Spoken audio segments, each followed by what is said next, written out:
Hi everybody, welcome back, it's Beth. I want to remind you of the incredible story we heard yesterday. How the family said they were willing to take Ebenezer no matter how sick he was, only to find out later that he was totally healthy and completely normal. Just needed some more food. God provided that in the form of the orphanage cook who tied Ebenezer to her back and fed him over her shoulder, continued to help him get healthier and stronger till his family arrived. Desta woke up one morning, recognizing that her body was sending her the message the baby was coming today. She had known for a while the ingredients were getting heavier for the injera bread as she walked back and forth to the market. And she had noticed that her active young son was becoming more and more independent, all signs that time was passing. And she knew when she woke up that something felt different, that today was the day she was going to meet their new baby. She knocked on the door of a neighbor she'd been noticing throughout the year, a woman who lived alone, and she just said through her, panting, "Will you please watch my son today and tonight? I need to go somewhere and have this baby, but as soon as I'm done, I'll be back to pick him up. I'll be back, it'll just be a day. Could you please watch him for me?" And the lady looked at the little boy and how he was running around in circles around his mama. She thought about her bad back and her age and wondered if she could do it. But in the end, it's hard to tell a mama having a baby no. So she said, "Yes, I'll take him today and tonight." And Desta left quickly to go deliver her baby. That lady watched as that son explored her new house, crawled on her table and under her chairs, and finally collapsed that night, still as he slept. She eased onto her mat and wondered if she could do it tomorrow until the mom came back. It was a lot of work.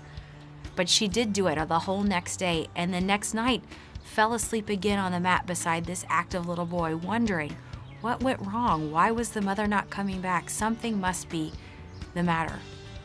Day in and day out, for several weeks went on that way, having no notice or news about where Desta was, and feeling in her heart like something was very wrong, and in her body like she was too old and too tired to take care of a child as active as this little toddler. Finally, weeks into it, she realized she couldn't do it for very much longer, and she found an orphanage in her town where she took this young, wondered boy. She knocked on the door and said to them, "I know very little about his mother, but this is what I know. I just know I no longer can keep him safe and healthy." They took him in and began to look around and ask around in the town for any information that anybody might know about Desta and where she might be. They found out the sad news that Desta had died giving birth to her baby, and the baby had died in her arms as well that day too. Wonder Boy was all alone, but the orphanage workers quickly fell in love with him and his curious spirit, knowing he would make a wonderful son for a new family, and they filed the paperwork necessary for him to be eligible to find a new family. Meanwhile, the family in Indiana was preparing for Ben. They were looking at his pictures, dreaming about what it would look like to have him in the home. The brothers and sister were thinking about what that might be like to have him in their backyard and in their family and around their kitchen table. And the parents were praying and thinking and wondering and laughing to themselves because they realized the Lord hadn't planted one seed in their heart, but two. And they asked each other, could it be that he wants us to bring two babies home from Ethiopia? And if so, who is that other child? Is it a boy or a girl? Where is he or she right now?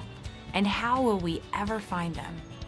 What do you think happens next? Will the family of 5 become a family of 7?